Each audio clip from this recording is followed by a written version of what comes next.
శ్రీ లలిత సహస్రనామ స్తోత్రంలోని 760వ నామం త్రివర్గధాత్రి మంత్రస్వరూపంలో శ్రీ త్రివర్గధాత్రై నమః.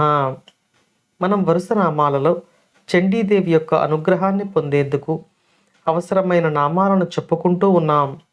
ఈ చండికాదేవి యొక్క అనుగ్రహాన్ని పొందిన సాధకునికి లభించే ఫలశ్రుతి ఈ నామంలో మనకు తెలియజేయబడుతోంది.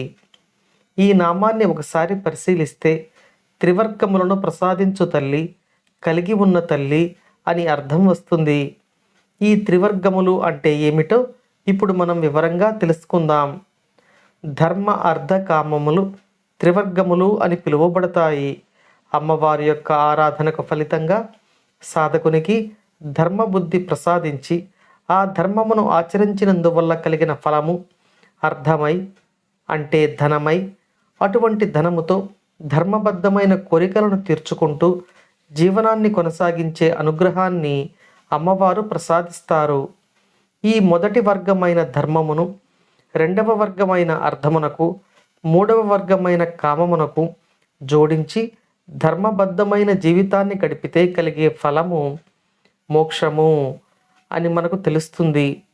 ఇక మరో అర్థంలో త్రివర్గములు అంటే సత్వ, రజో, తమో గుణాలు.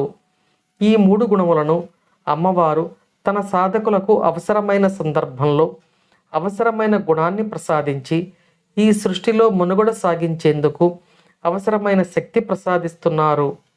ఒక పరిపాలకుడు తన రాజ్యంలో ఒక నేరం చేసిన వాడిని శిక్షించడం ధర్మం.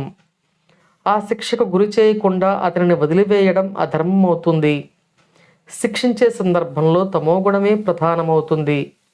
కాబట్టి సాధకునికి ఈ మూడు గుణములను ఎప్పటికీ ఏ గుణం అవసరమో ఆ అవసరమైన సందర్భంలో అనుగ్రహించి రక్షించే తల్లి కాబట్టి ఈ నామంలో త్రివర్గధాత్రి అని వసిన్యాది వాగ్దేవతలు అమ్మవారిని కీర్తిస్తున్నారు.